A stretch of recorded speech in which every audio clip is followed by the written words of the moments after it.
Salam dəyərli izləyicilər, bugün sizinlə Azərbaycan tarixinin ən qədim qatlarına eramızdan əvvəl 3-cü, 2-ci minilliklərə səyahət edirik. Ekranınızda gördüyünüz bu xəritə dövlətçilik tariximizin bünövrəsini qoyan qədim tayfa ittifaqlarının coğrafi yayılma arealıdır. Xəritəyə diqqət etirsək, bu tayfaların geniş bir coğrafiyada məskunlaşdığını görərik. Urmiya gölü hövzəsi və cənub bölgəsi Azərbaycanın qədim dövlətçilik mərkəzlərindən hesab olunur. Burada məskunlaşan Kutilər, Lullubilər, Turukkilər və Sular həm siyasi, həm də hərbi cəhətdən olduqca güclü tayfa birlikləri idilər. Xəzərin qərb sahillərində isə Kaspilər və Kadusilər yaşayırdı. Bu tayfalar regionun strateji əhəmiyyətini, xüsusilə dəniz ticarəti və müdafiə sistemlərini formalaşdırırdılar.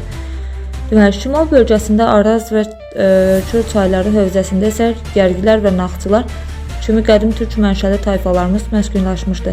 Bu tayfalar sadəcə bir bölgədə yaşamayıblar. Onlar Azərbaycanın sonrakı dövlətçilik ənənələrinin Manna, Atropatena və Albaniyanın formalaşmasında təməl daşı rolunu oynayıblar.